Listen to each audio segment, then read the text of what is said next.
23절에서 40절까지의 말씀 교독하도록 하겠습니다. 여호와께서 사람의 걸음을 정하시고 그의 길을 기뻐하시나니 그는 넘어지나 아주 엎드러지지 아니함은 여호와께서 그의 손으로 붙드심이로다. 내가 어려서부터 늙기까지 의인이 버림을 당하거나 그의 자손이 걸식함을 보지 못하였도다. 그는 종일토록 은혜를 베풀고 구워주니 그의 자손이 복을 받는도다. 악에서 떠나 선을 행하라. 그리하면 영원히 살리니 그의 성도를 버리지 아니하심이로다. 그들은 영원히 보호를 받으나 악인의 자손은 끊어지리로다. 의인이 땅을 차지하며 거기서 영원히 살리로다. 의인의 입은 지혜로우며 그의 혀는 정의를 말하며 그의 마음에는 하나님의 법이 있으니 그의 걸음은 실족함이 없으리로다. 악인이 의인을 엿보아 살해할 기회를 찾으나 여호와는 그를 악인의 손에 버려두지 아니하시고 재판 때에도 정죄하지 아니하시리로다. 여호와를 바라고 그의 도를 지키라.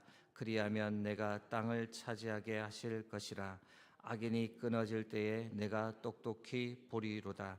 내가 악인의 큰 세력을 본즉 그 본래의 땅에 서 있는 나무잎이 무성함과 같으나 내가 지나갈 때에 그는 없어졌나니 내가 찾아도 발견하지 못하였도다. 온전한 사람을 살피고 정직한 자를 볼지어다. 모든 화평한 자의 미래는 평안이로다. 범죄의 자들은 함께 멸망하리니 악인의 미래는 끊어질 것이나 의인들의 구원은 여호와로부터 오나니 그는 환난 때에 그들의 요새이시로다.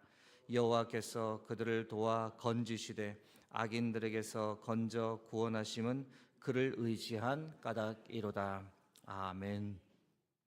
시편 37편을 계속 보고 있습니다. 오늘은 23절에서 40절까지의 말씀을 가지고 붙드시고 복 주시고 구원하시는 하나님이란 지하의 말씀을 나누겠습니다. 23절에서 24절을 제가 다시 한번 읽어드립니다.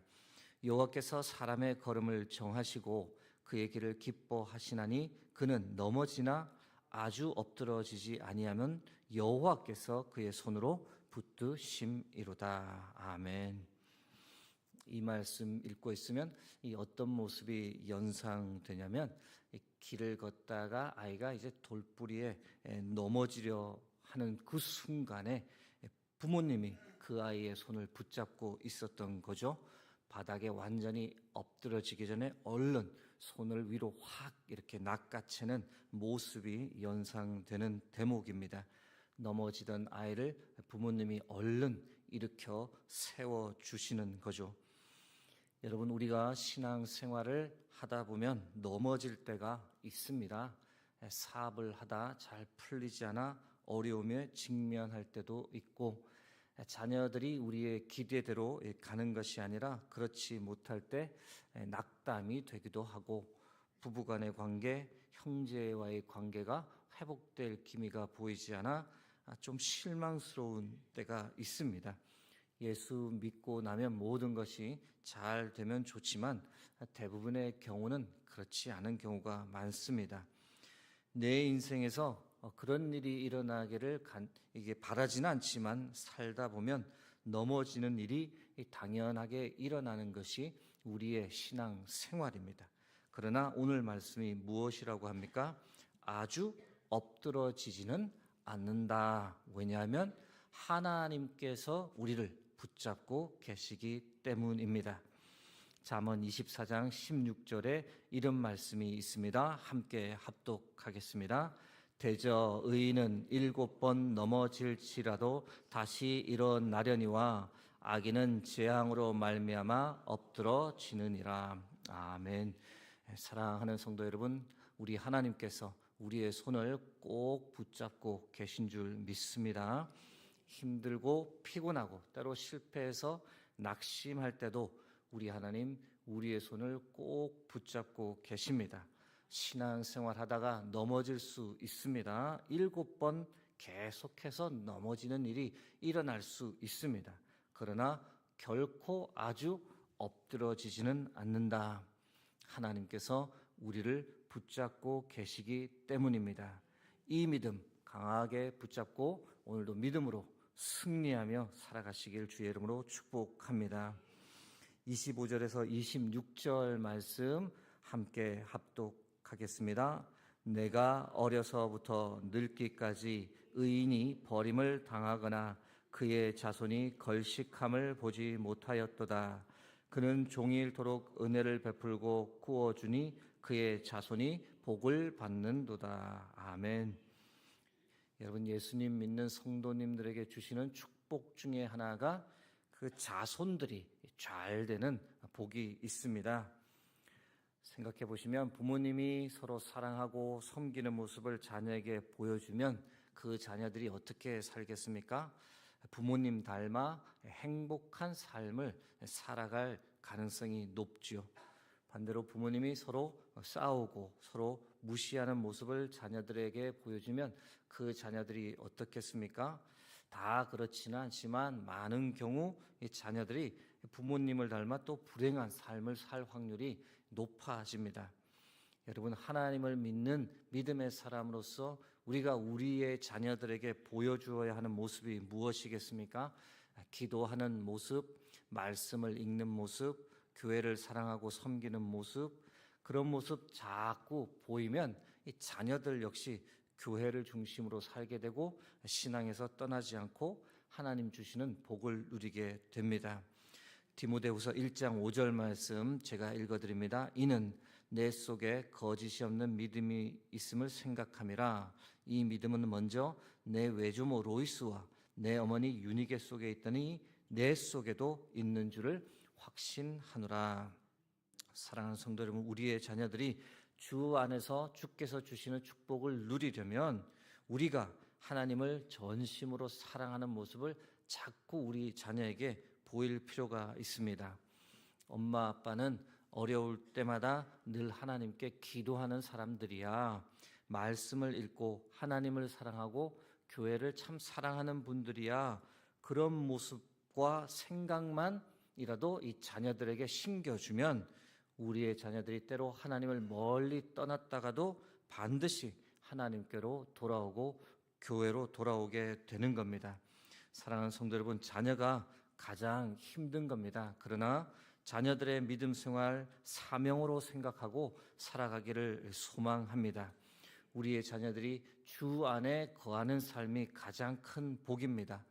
세상에서 마음껏 누리고 인정받는 삶 산다 할지라도 하나님 앞에 섰을 때 그 인생 인정을 받지 못하면 아무것도 아닙니다. 우리의 자녀들이 하나님 앞에서 칭찬받는 인생 되도록 믿음 생활하고 하나님 위에 사는 인생 되게 해달라고 우리가 우리의 삶을 계속 보여줄 필요도 있고 그런 인생 살게 해달라고 간절히 기도할 필요가 있는 겁니다. 이 새벽에 그렇게 우리의 자녀들, 우리의 손주들 위해서 함께 기도하기를 소망합니다. 30절 말씀 보시겠습니다. 합독하겠습니다. 의인의 입은 지혜로우며 그의 혀는 정의를 말하며. 지혜로운 입술, 진실한 말을 하며 살아가길 주의 이름으로 축복합니다. 무엇을 말하느냐도 중요하고 그것을 또 어떻게 말하느냐도 참 중요합니다. 말의 은혜가 이렇게 참 넘치는 분들이 우리 주위에 많습니다. 그분 말씀만 들으면 이게 위로와 힘을 얻게 됩니다. 듣는 사람 배려해서 말을 참 조심스럽게 하신다라는 것을 우리가 느끼죠. 칭찬할 때는 정말 칭찬의 말씀을 진심으로 해주시고 조언을 주실 때는 기분 나쁘지 않게 바른 방향 갈 수 있도록 이야기해 주시는데 이 말의 은사가 있는 분들이죠. 바른 말, 옳은 말이라도 상대방에게 어떻게 말하느냐도 참 중요합니다. 제 스스로도 제가 이 부분에서 좀 약하다고 늘 생각하는데요. 바른 조언이라도 언제 어떻게 하느냐에 따라서 관계가 더 좋아지기도 하고 관계가 깨어지기도 하는 것을 우리가 살면서 많이 경험합니다. 같은 조언이라도 먼저 칭찬의 말을 하고 왜 그것을 못하느냐라는 부정적인 말보다는 이거 조금만 이렇게 하면 훨씬 더 좋아질 것 같다라는 긍정적인 표현으로 말하는 것이 더 좋다고 합니다. 야고보서 3장 2절에서 7절 말씀 함께 합독하겠습니다. 우리가 다 실수가 많으니 만일 말에 실수가 없는 자라면 곧 온전한 사람이라 능히 온 몸도 굴레 씌우리라. 우리가 말들의 입에 재갈 물리는 것은 우리에게 순종하게 하려고 그 온 몸을 제어하는 것이라. 아멘. 31절 말씀도 이어서 보겠습니다. 제가 읽어드립니다. 그의 마음에는 하나님의 법이 있으니 그의 걸음은 실족함이 없으리로다. 우리의 마음을 하나님의 이 말씀으로 가득 채우고 살아가길 주의 이름으로 축복합니다. 하나님의 말씀으로 그 마음이 가득 찬 인생은 이 땅을 사는 동안 실족함이 없다고 말합니다. 당연히 그렇겠죠. 하나님의 말씀이 그 사람에게 빛이 되어 바른 길로 인도하니 어떻게 실족함이 있겠습니까? 하나님 말씀 사랑하고 그 말씀 늘 묵상하며 살아가니 어찌 그 인생 복을 받지 않겠습니까? 시편 119편에 하나님의 말씀을 사모하는 그 간절함이 얼마나 많이 표현되어 있는지 모릅니다. 9절에는 청년이 무엇으로 그의 행실을 깨끗하게 하리이까 주의 말씀만 지킬 따름이니이다. 72절에는 주의 입의 법이 내게는 천천 금은보다 좋으니이다. 97절에는 내가 주의 법을 어찌 그리 사랑하는지요 내가 그것을 종일 작은 소리로 읊조리나이다.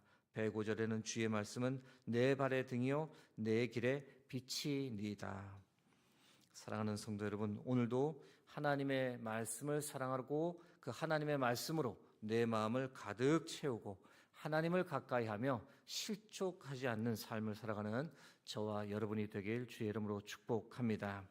마지막 39절에서 40절 말씀 함께 합독하겠습니다. 의인들의 구원은 여호와로부터 오나니 그는 환난 때에 그들의 요새이시로다. 여호와께서 그들을 도와 건지시되 악인들에게서 건져 구원하심은 그를 의지한 까닭이로다. 아멘. 이 요새라는 말이 나오는데 그 말씀 들을 때 여러분들 어떤 느낌이 드십니까? 견고함, 안전함, 피난처 등의 느낌을 이 요새라는 단어가 우리에게 전해줍니다. 사랑하는 성도 여러분, 하나님을 나의 피난처, 나의 요새로 삼고 살아가는 하루가 되길 소망합니다.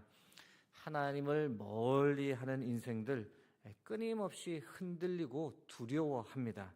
뭔가 뒤처지지 않으려고 끊임없이 노력하지만 매일매일 불안 가운데 살아갑니다. 자신을 의지해서 계속 살다가 때로 순식간에 무너지기도 합니다. 건강 잃고 사업 무너지는 것 순식간입니다. 그러나 하나님을 향한 믿음을 가지고 살아간다면 그렇게 염려하며 살 필요가 없는 겁니다. 하나님을 나의 산성, 나의 요새로 삼고 살아갑니다. 위기의 순간이 오더라도 피할 곳이 있는 겁니다. 이것이 얼마나 큰 삶의 위로가 되는지 모릅니다. 하나님 의지하고 나가면 하나님께서 생각지도 않은 좋은 길로 인도해 주십니다. 막혔던 길 열어주시고 내가 스스로는 결코 찾을 수 없었던 푸른 초장, 쉴만한 물가로 나를 인도해 주십니다. 철을 따라 열매를 맺게 해주시고 잎사귀가 마르지 않도록 하는 일 다 형통하도록 이끌어 주십니다. 사랑하는 성도 여러분, 오늘도 하나님을 나의 요새, 나의 피난처로 삼고 살아가길 주의 이름으로 축복합니다. 우리를 꽉 붙잡아 주시는 그 손, 우리도 꽉 붙잡고 하루를 살아가기를 소망합니다. 말에 실수가 없도록 입술에 재갈을 물리고 하나님의 말씀으로 내 마음을 가득 채우고 나의 지혜가 아닌 하나님의 지혜를 온전히 하며 하나님과 동행하며 복된 하루를 살아가는 저와 여러분 되길 주의 이름으로 축복합니다. 함께 기도하겠습니다. 하나님, 오늘도 우리에게 귀한 생명의 말씀 허락해 주심을 감사합니다. 주신 말씀으로 우리의 마음, 우리의 삶을 가득 채워 주옵소서. 그 말씀이 우리의 인생을 이끄는 것, 경험하고 간증하는 복된 인생 되게 도와주옵소서. 모든 영광을 주께 올려드리며 존귀하신 예수 그리스도의 이름으로 기도드립니다.